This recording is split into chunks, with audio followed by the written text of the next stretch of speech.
Hey Grownups, I have something exciting to share with you. There's a brand new kids podcast out now that I think you're going to love. It's called Mysteries About True Histories.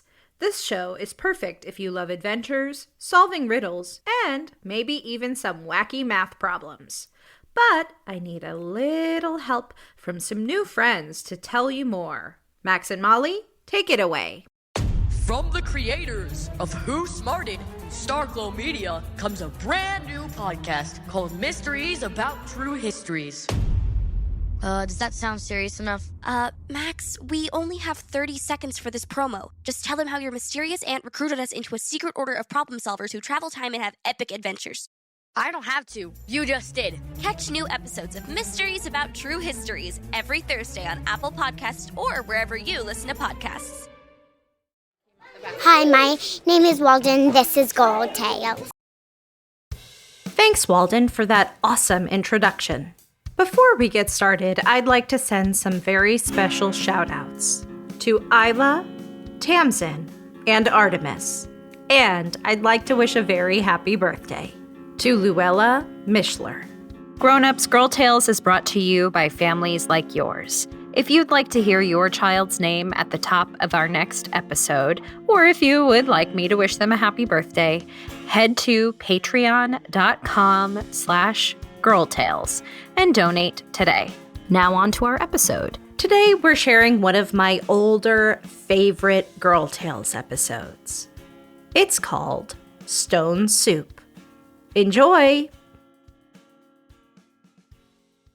I would like to tell you about a friend of mine. I only knew her for a day, but she changed my life. She changed all of our lives. See, before we met her, we weren't exactly that generous with each other. We used to be, but somewhere along the way we had forgotten how to be generous and why that was important. Back then, all of us grew our own foods. Pip Van Winkle grew onions, leeks, garlic, and shallots. The smell walking past their farm made you instantly hungry. Shirley Holmes grew vegetables like cabbage, broccoli, and cauliflower. Juniper had a smaller farm, but the carrots they grew were incredible. In fact, everyone grew something different and delicious. Each season, everyone would harvest the crops and trade with one another in order to create meals. We would always make sure that when we made something to eat, we made enough to share with everyone. But one year, winter settled in early. One September morning, we awoke to find a thick layer of frost on the ground. It was too early for it to be so cold, and some of our harvest didn't survive the chill. My onions! Pip Van Winkle cried. Half of them are ruined! From the next house over, I heard Shirley Holmes yell. All of my cauliflower has frozen solid. Now they're no good. Cries sprung up around the neighborhood as each person realized they had just enough of their crops left to feed their families, but no more. The mood of our town and the townspeople changed almost immediately. No more trading crops, no more meals to share. Everyone kept to themselves to try and make it through the season without going hungry. It went further than that, though. People weren't just keeping their food to themselves. If someone was cold, even if you had a spare sweater, well, it was their fault for not bundling up. If someone was thirsty, even if you had water to share, well, the person should just go to the well and help themselves. We started to only think of ourselves and become, well, more and more selfish. Even me. As long as I have enough, I would think to myself, that's what matters. The winter dragged on for what felt like forever. Snow blanketed the ground and piled high. To be honest, it got pretty lonely. Then One cold, wintry evening, I glanced outside my window and saw boot prints in the snow. How odd, I thought to myself. I opened the window and poked my head out, and sure enough, I could see someone walking through the village. We barely went outside our own homes anymore. As my gaze followed her path, I saw other neighbors poking their heads out of their windows to gaze at the newcomer. For the first time in a while, I bundled up and left my house to say hello. I followed the footprints to the center of town. There in the town square was a woman. Gray, wiry hair poked out from underneath her winter hat. Her clothing was frayed at the edges, and it seemed like she carried the entire contents of her life with her in the large backpack she had placed beside her. She had started a fire and was melting some snow in a large pot that hung above the flames. As I approached her, I saw her reach into her pocket and pull out 2 small, smooth stones. "What are you doing?" I asked the stranger. "Why, I am making stone soup," she said. And with that, she dropped the 2 stones into the melted ice water in the pot. "Stone soup? What is that?" I turned to look at where the voice had come from. Pip Van Winkle, who I hadn't seen since the winter chill started, was behind me. I looked and noticed other villagers had gathered around the woman to witness her strange new culinary invention. The stranger turned to Pip. "You haven't had stone soup? Stone soup is absolutely fabulous where I am from. It's some of the most delicious soup I've ever had." She gestured to the snow around us. "And on a cold night like this, it seems like stone soup might be just the perfect thing to keep me warm. Would anyone like to try the stone soup when I'm finished cooking it?" The crowd murmured in appreciation. Some of us raised our hands. The stranger gasped. "Do you know what I just realized? I love stone soup, but the stone soup is even tastier when you add in some onions. Say, does anyone happen to have an onion or 2 they could spare?" Pip stepped forward. "Yeah, I think I could share 1, maybe 2, if you think that would help." "I really do," said the stranger. "Thank you for your generosity." Pip ran to her house and came back shortly with 2 onions. She had a strange expression on her face as she passed the onions to the woman cooking the stone soup.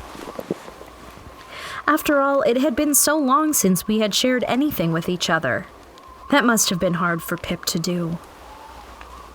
Before long, the smell of cooking onions hung in the air. More people from our town gathered around this strange woman making stone soup. Suddenly, the woman gasped. "Do you know what I just remembered?" she said. "Stone soup with onions is delicious, but what really takes it to the next level is cabbage. Why, I had stone soup with cabbage one time, and it was some of the best stone soup I've ever had. Say, no one here would happen to have some extra cabbage to spare, would they?" With a smile, Shirley Holmes stepped forward. "I do," she said. "But I want to be first in line to try this soup if my cabbage really is going to make it that good." The woman replied, "Of course, there's more than enough for everyone." Shirley left and soon came back with some cabbage to add to the simmering pot of soup. By now, everyone from the town was watching the soup cook. Some had brought out chairs and blankets to sit on. Small conversations between neighbors started.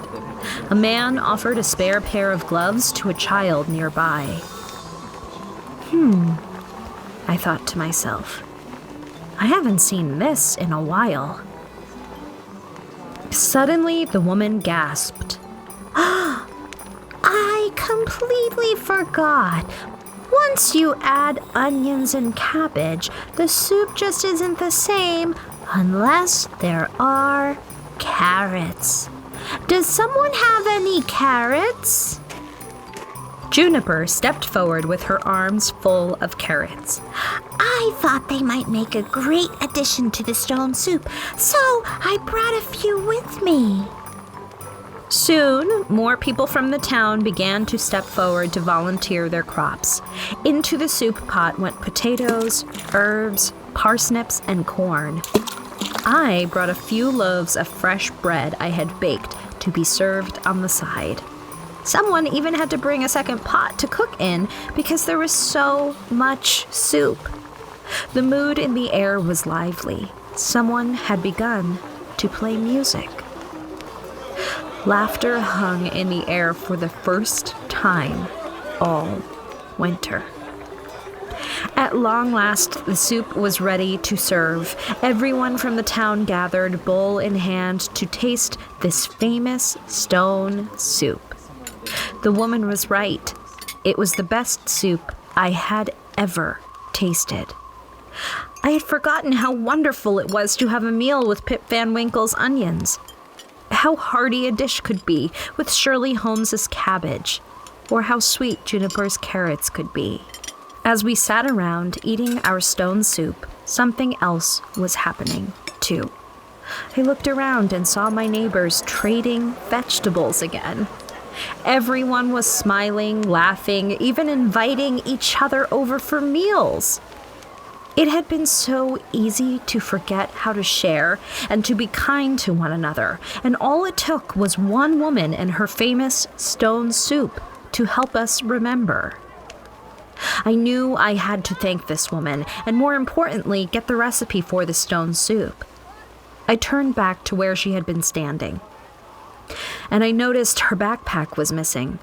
I gazed around the crowd of happy townspeople enjoying their meal. Nope, not there either. Strange. The fire was still lit, and the large pot of stone soup was still there for people to come back for seconds and thirds, but she was nowhere to be found. I looked down, thinking I would never find her, when 2 boot prints in the snow, leading away from the center of town, caught my eye. I ran fast and followed the boot prints until I ran into the strange woman. "Wait!" I cried. She stopped and turned toward me, a large smile on her face. You're coming to ask me for the recipe, aren't you? "How did you know?" I asked. Let's just say your town isn't the first town I visited that made stone soup together. She chuckled. Pretty good, wasn't it? "Yes," I said. "So what's the recipe? Is there a secret ingredient? What about those stones? Were they special stones or—" She cut me off. Special stones? Oh no, these were just regular stones that I picked up along the way to your village. But you're right about something being special. It was all of you. You and your generosity were the secret, special ingredient. It would have been hot water and 2 stones. But look at what you all made together. She winked at me and walked away. I watched her silhouette fade into the distance and somehow knew that although she had just changed our village forever, we would probably never see her again.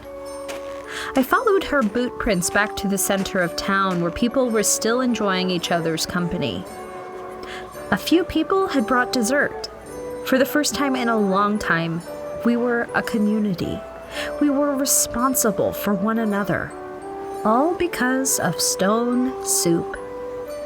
We decided to make stone soup a tradition. Every year, in the middle of winter, we gather in the center of town to make a large pot or two of stone soup. Sure, it's changed over the years, depending on who brings what vegetable, but somehow, it always tastes like the best soup anyone has ever had. Because we make it together. That was Stone Soup by Megan Bagala. Produced by Chad Chenail, performed and executive produced by me, Rebecca Cunningham. Girl Tales is a Cordelia Studios production. Don't forget to subscribe, rate, and review wherever you get your podcasts. And if you love this story, share it with a friend.